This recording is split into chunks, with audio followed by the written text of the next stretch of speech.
আমি এই জিনিসগুলো তোমাদেরকে বোঝাবো, ক্যালকুলেশনটা করে নেই যে আমরা এটা কেন বের করলাম আর এই জিনিসটা আসলে কি, এটা আমি তোমাদেরকে বুঝাবো। তবে আমাদের এখানে মোট আছে 5 বছর, তাই আমাদের কাজটা করতে হবে 5 বছরের জন্য।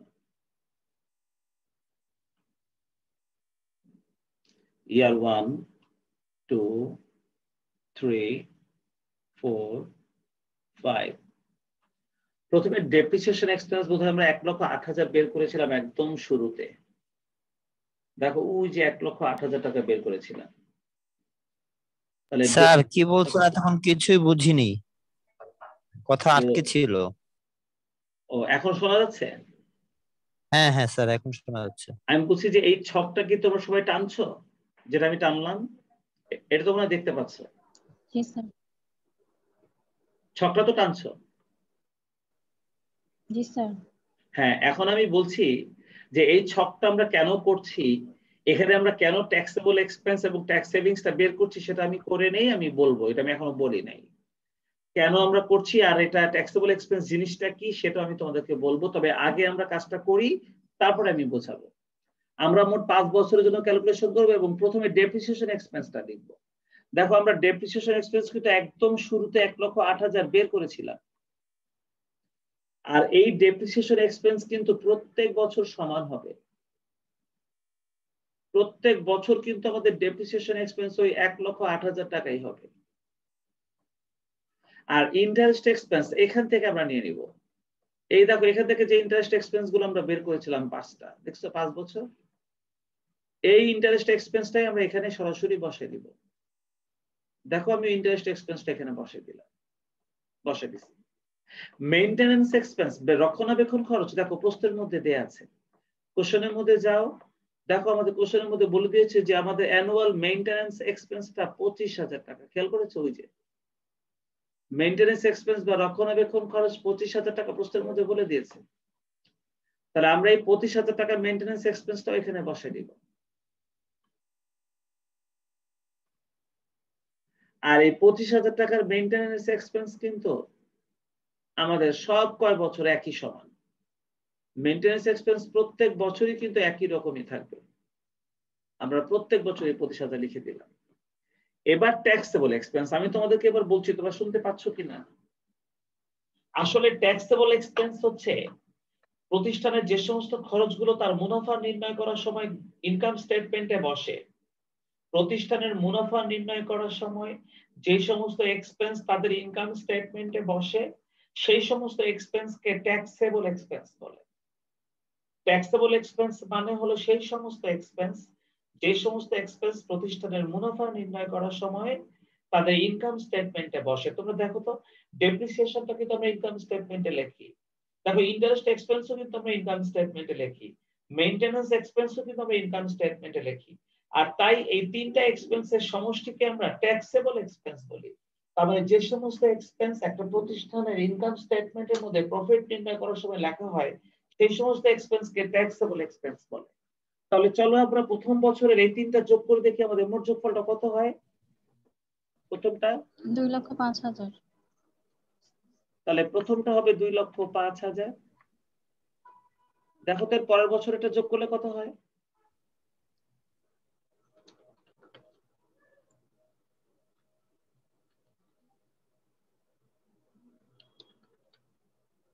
1,93,666। দেখো তো এর পরেরটা কত হয়।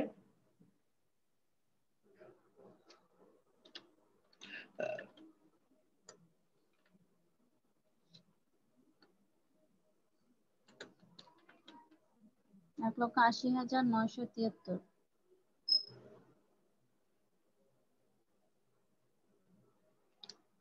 দেখো তো এর পরেরটা কত হয়।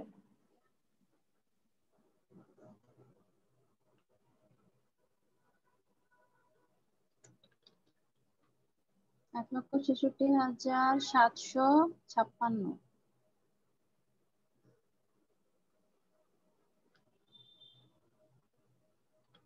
লাস্টের যোগ করলে কত হয়।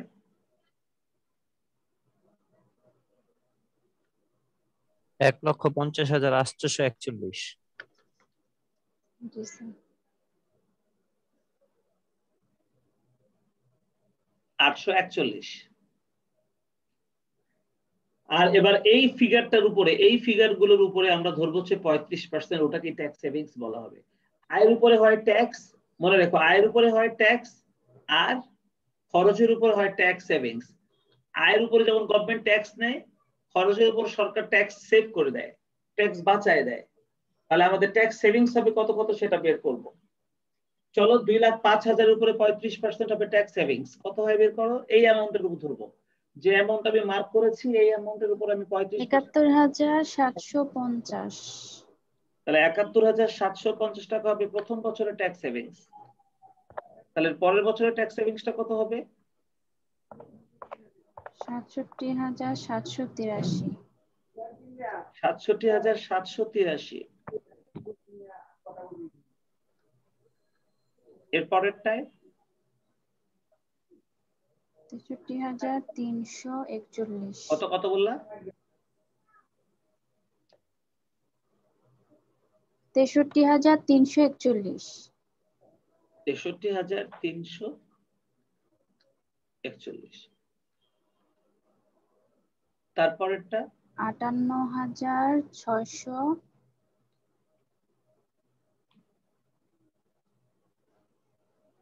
৫৮,৬৬৫।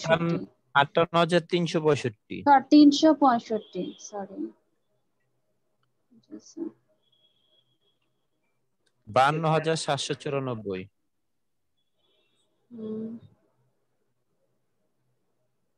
আমরা ট্যাক্স সেভিংসটা বের করে ফেললাম, এটা ছিল আমাদের ডি নাম্বার ওয়ার্কিং। চলো আমরা এর পরের ওয়ার্কিং এ যাই।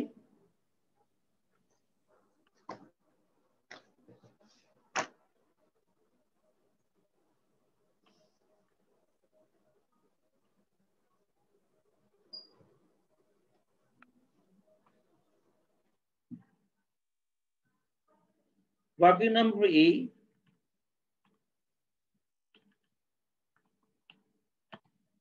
calculation of cash outflow। এই ক্যাশ আউটফ্লোটা না বের করলে তুমি প্রেজেন্ট ভ্যালু বের করতে পারবে না, কারণ প্রেজেন্ট ভ্যালু সবসময় ক্যাশ আউটফ্লোর উপর ধরতে হয়। আর এই ক্যাশ আউটফ্লোটা যাতে আমি বের করতে পারি সেজন্যই আমি এই ট্যাক্স সেভিংসটা বের করে নিয়েছি, কারণ ট্যাক্স সেভিংস ছাড়া ক্যাশ আউটফ্লো বের করা যায় না, আর ক্যাশ আউটফ্লো ছাড়া প্রেজেন্ট ভ্যালু বের করা যায় না। আমি যে শুরুতে তোমাদেরকে একটা মন্তব্য লিখে দিয়েছিলাম যে যদি আমাদের সিদ্ধান্ত নিতে বলে তাহলে উভয় অপশনের বর্তমান মূল্য বের করতে হয়। সেই বর্তমান মূল্য বের করতে গেলে আমাদের ক্যাশ ফ্লোটা লাগবে। সেই ক্যাশ আউটফ্লো বের করার জন্য আমরা এতগুলো ওয়ার্কিং করেছি। এখন আমি ক্যাশ আউটফ্লোটা বের করব। চলো কিভাবে ক্যাশ আউটফ্লোটা বের করবে একটু দেখি।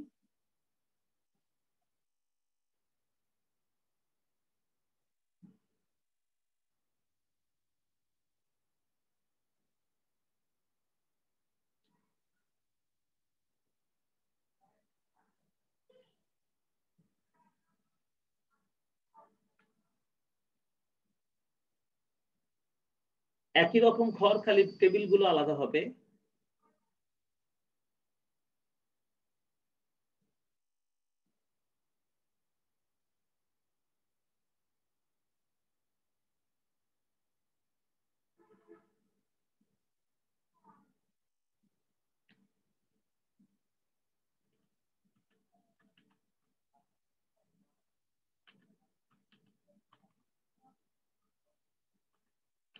অ্যানুয়াল ইনস্টলমেন্ট, এটা 1 নাম্বার ঘর।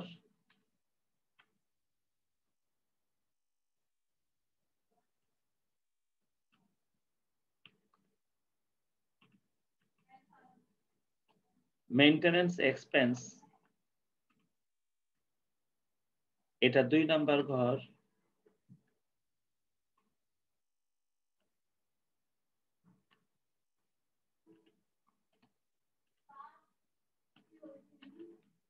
টোটাল পেমেন্ট, এটা 3 নাম্বার ঘর, কিন্তু এটা হবে 1 প্লাস 2, এই দুটো যোগ করে হবে এটা।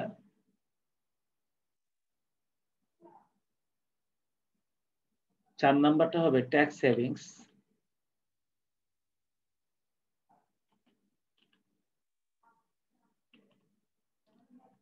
ট্যাক্স সেভিংসটা হচ্ছে 4 নাম্বার ঘর।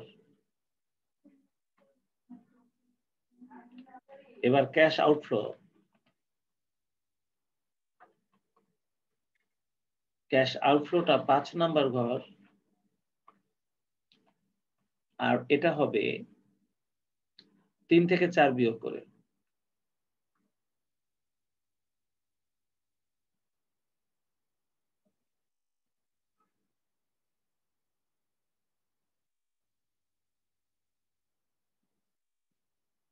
দেখো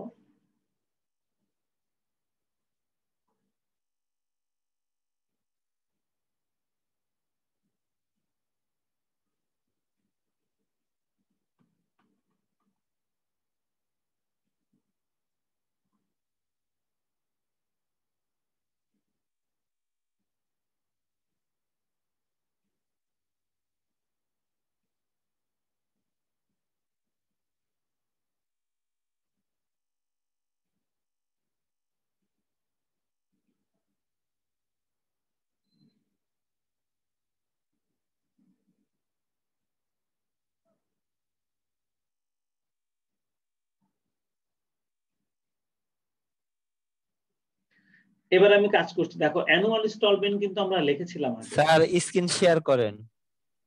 ও স্ক্রিন শেয়ার হয়নি,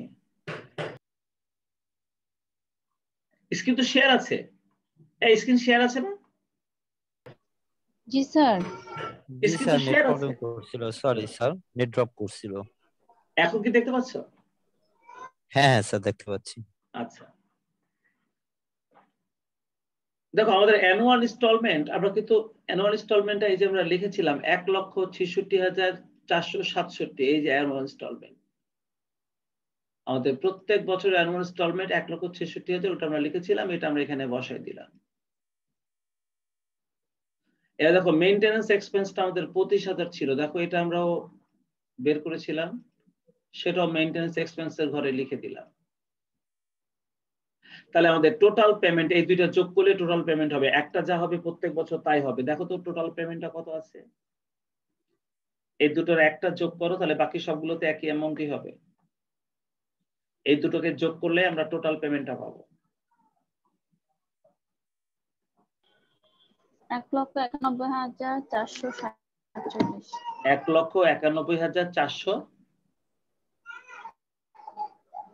1,91,447, প্রত্যেকটা টোটাল পেমেন্ট একই রকমই হবে।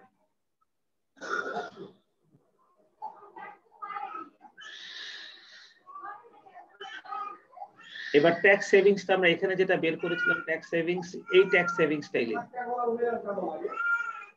যে ট্যাক্স সেভিংসটা আমরা ওখানে বের করেছিলাম, এই ট্যাক্স সেভিংসটা বসে দিলে এবার ক্যাশ আউটফ্লো, প্রত্যেকটা ক্যাশ আউটফ্লো পেয়ে যাবো, জাস্ট আমরা দুটো বিয়োগ করব, 3 এবং 4 বিয়োগ করব। দেখো ছকটার মধ্যে আমি যা যা করেছি এগুলো উপর থেকে কপি করে নিয়ে আমি বসাই দিয়েছি।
এই পর্যন্ত করা হয়ে গেছে।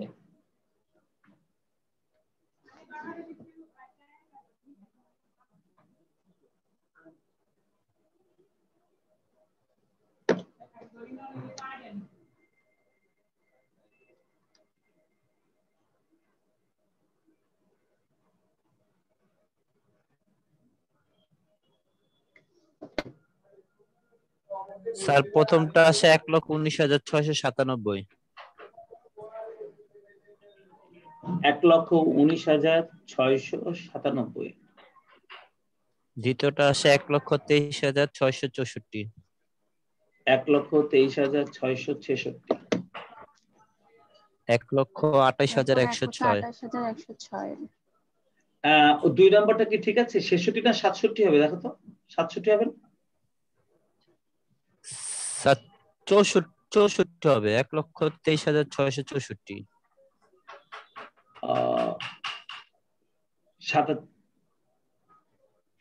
হ্যাঁ 64, রাইট। হ্যাঁ, এরপরেরটা 1,28,106।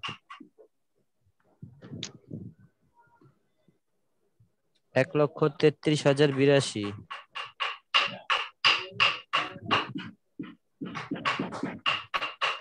1,38,653।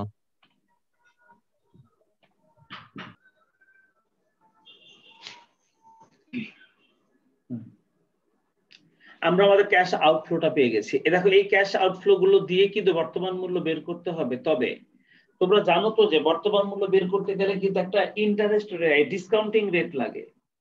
এখন তোমরা বলবো আমাদের তো ইন্টারেস্ট রেট দেওয়া আছে। আসলে ইন্টারেস্ট রেট দিয়ে বর্তমান মূল্য বের করা যাবে না। বর্তমান মূল্য বের করতে গেলে তোমাকে আলাদাভাবে একটা ডিসকাউন্টিং রেট লাগবে। প্রশ্নের মধ্যে যদি ডিসকাউন্টিং রেট না দেওয়া থাকে, তাহলে আফটার ট্যাক্স ইন্টারেস্ট রেটটাকে ডিসকাউন্টিং রেট হিসেবে ইউজ করতে হয়। সেই জন্য আমাদের পরবর্তী working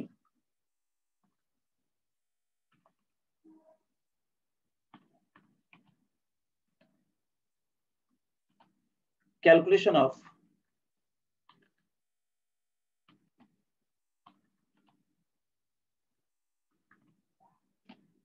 after tax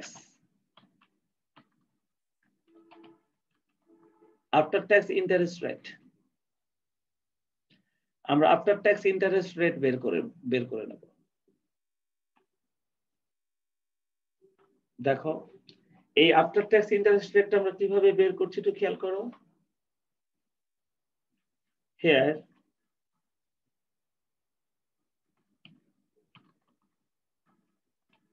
interest rate,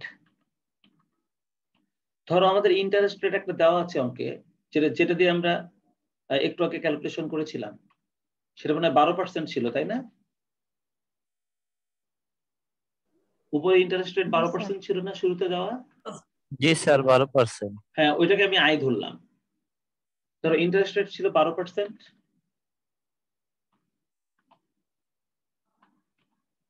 or 0.12।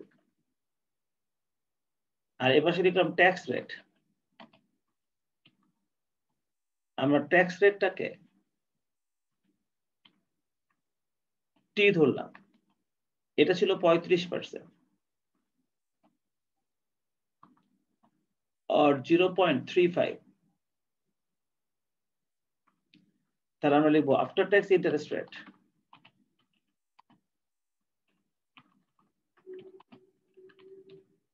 After tax interest rate, এটাকে আমরা আর বলবো।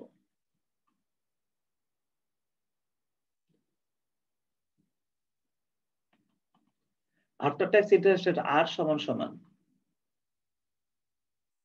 আই ইন্টু 1 মাইনাস টি।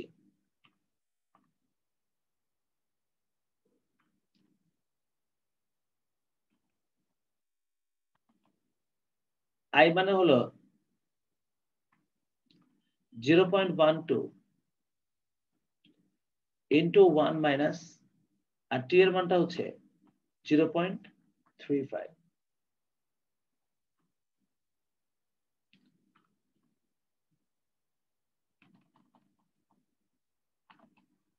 এবার গুণ দিয়ে দাও। 0.12 into 1 minus 0.05, 0.35, 0.12 into 1 থেকে 0.35 বাদ দিলে 0.65 হয়। তাহলে 0.12 সঙ্গে 0.65 গুণ দাও।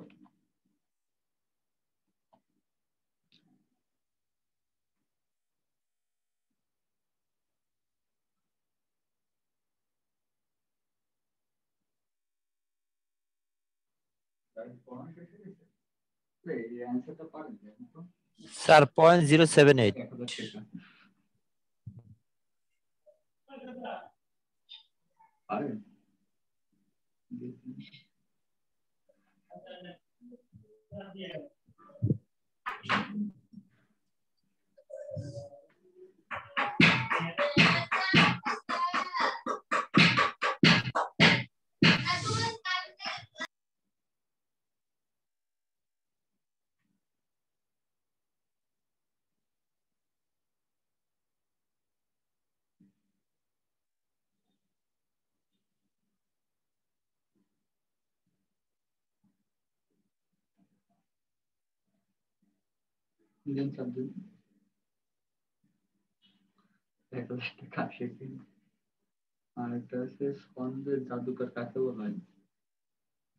হ্যাঁ, গুণ করো কত হয়, কত কত কত বললাম হাসান মাহমুদ? 0.078 0.0078 or 7.8%। এই রেটটা দিয়ে এখন আমরা প্রেজেন্ট ভ্যালুটা বের করব। আমি কিন্তু আগেই বলেছিলাম বরোয়িং এন্ড বাইং অপশনের বর্তমান মূল্য, লিজ অপশনের বর্তমান মূল্য, এই দুটো বর্তমান মূল্য না বের করে তুমি সিদ্ধান্ত নিতে পারবে না যে কোনটা আমাদের জন্য ভালো। একটা প্রতিষ্ঠানকে যদি তোমার পরামর্শ দিতে হয় একজন পরামর্শক হিসেবে, তাহলে আগে তোমাকে এই দুইটা অপশনেরই বর্তমান মূল্য বের করতে হবে। এখন আমরা সর্বশেষ কাজটা করব, আর সেটা হচ্ছে আমরা present value of borrowing and buying অপশনটা বের করব, যেটা আমাদের সর্বশেষ কাজ বরোয়িং এবং বাইং অপশনের জন্য। চলো বের করে ফেলি। ওয়ার্কিং নাম্বার হচ্ছে তোমার জি।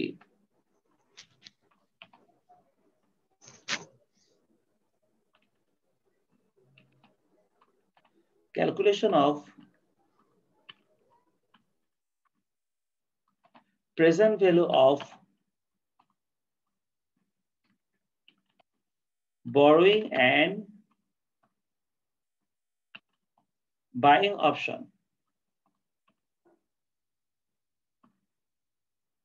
Calculation of present value of borrowing and buying option, এটাই হলো আমাদের borrowing এবং buying অপশনের সর্বশেষ কাজ। আর যেহেতু বিভিন্ন বছর নগদ প্রবাহ বিভিন্ন রকম, এবার আর অ্যানুইটি সূত্রটা আমরা বের করতে পারবো না প্রেজেন্ট ভ্যালু বের করার জন্য। এবার আমরা প্রেজেন্ট ভ্যালু বের করার জন্য কোন সূত্রটা ইউজ করব তবে একটু দেখো। We know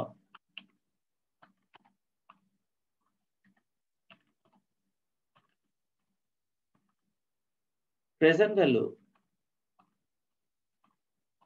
PV সমান সমান আমাদের টোটাল 5 বছর ছিল, তাহলে আমরা আমাদের সূত্রটা এইভাবে লিখব।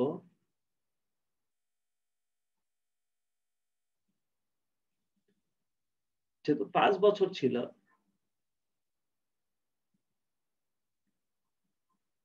তাহলে আমাদের সূত্রটা এরকম হবে।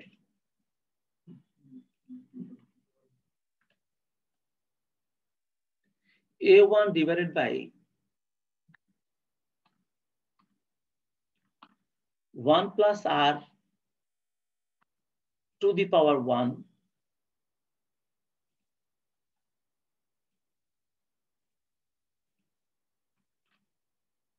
প্লাস, তোমরা আগে লেখো না, আগে আমি সবগুলো লিখে নেই, কারেকশন করে দেই, তারপর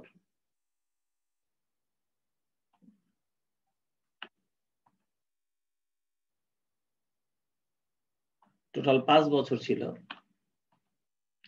তাহলে আমাদের 5টা নগদ প্রবাহ আসবে এখানে।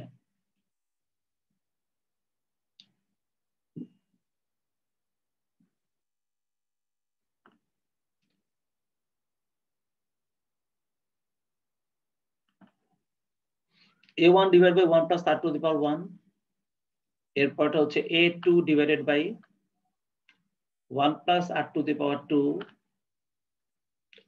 A3 divided by 1 plus R to the power 3, A4 divided by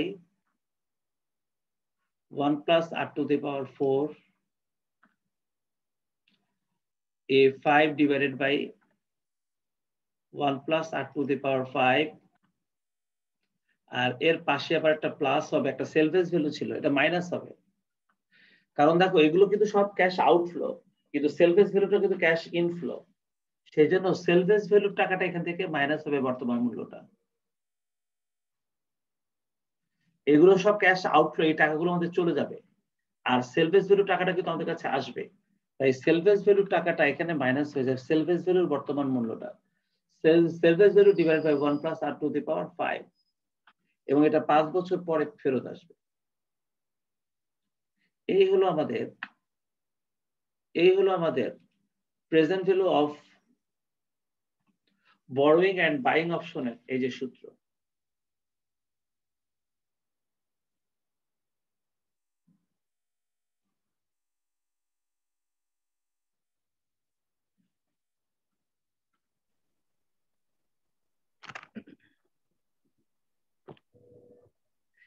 এবার তোমার এখানে অ্যামাউন্ট গুলো বসাতে হবে। দেখো আমাদের A1টা হচ্ছে প্রথম যে নগদ আউট প্রবাহটা ছিল, প্রথম নগদ আউট ছিল 1,19,600। 600 কত ছিল এটা? 1,19,697। স্যার। তাহলে 1,19,697 ছিল প্রথমটা। তাহলে 1,19,697 ডিভাইডেড বাই 1 প্লাস আর এর মানটা আমরা পেয়েছি 0.078, 0.078। আর A2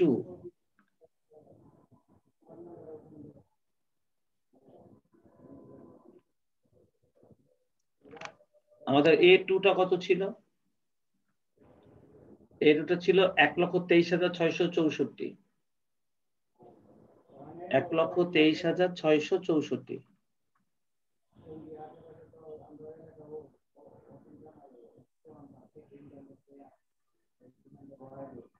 এটা 1 প্লাস 0.078। এবার তৃতীয় বছর ছিল 1,28,106, 1,28,106।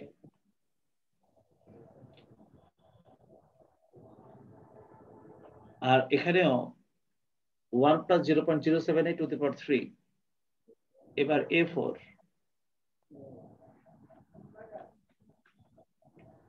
A4 এ আমাদের অ্যামাউন্টটা ছিল 1,33,082,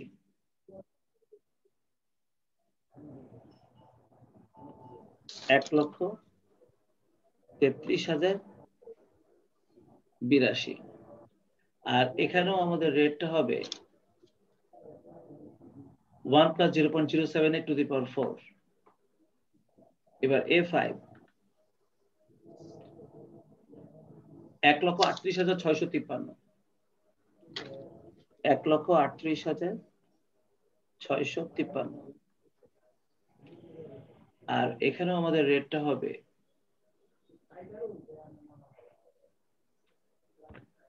0.078 টু দি পাওয়ার 5। আর আমাদের সেলভেজ ভ্যালুটা কত ছিল এই অঙ্কের?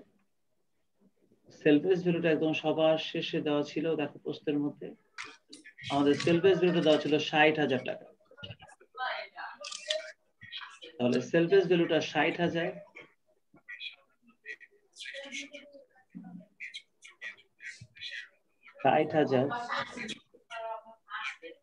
আর এখানেও একই রেট। না, এবার খুব দ্রুত ক্যালকুলেশন করে রেজাল্ট গুলো আমাকে বলো।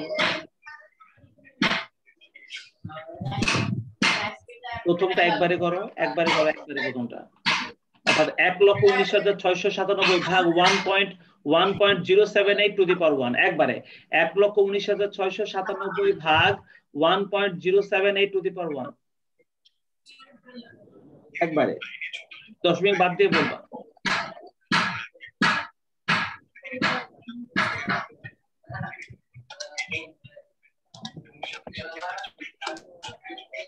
এক 1,19,697 ভাগ 1.078 টু দি পাওয়ার 1।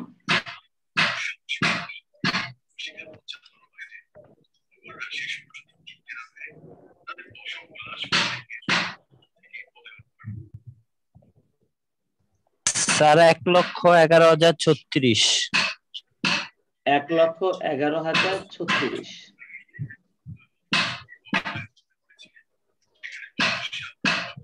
এবার দ্বিতীয়টা একই রকম ভাবে ডাইরেক্ট 1,23,664 ভাগ 1.078 টু দি পাওয়ার 2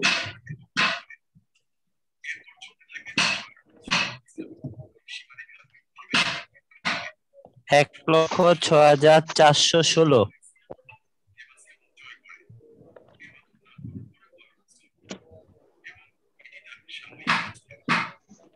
প্লাস পরেরটা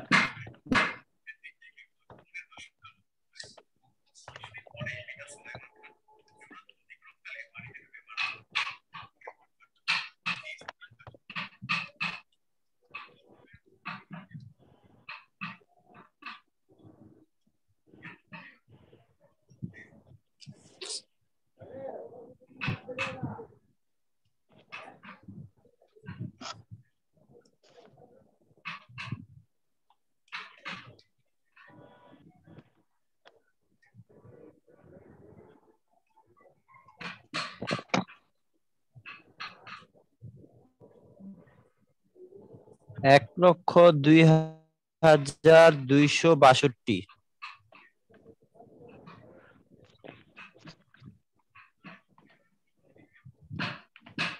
4 নম্বরটা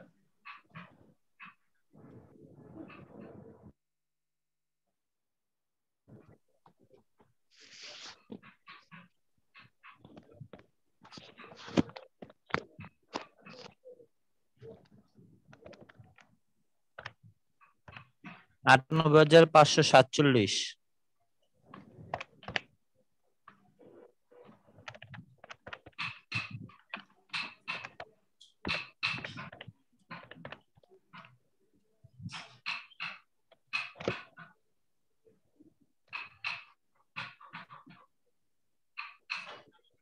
95,244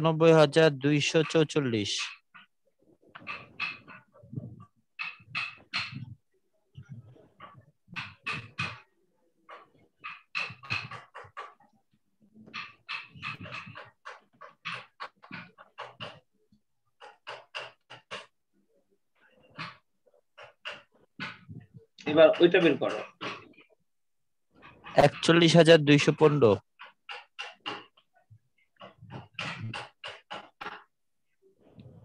এবার ব্র্যাকেটের ভিতরে সবগুলোকে যোগ করো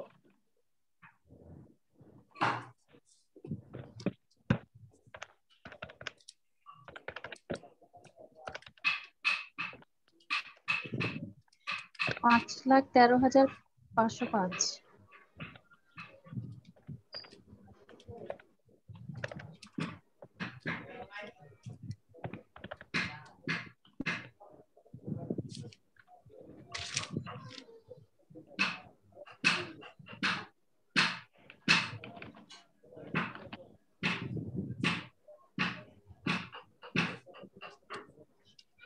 এবার বিয়োগ করে দাও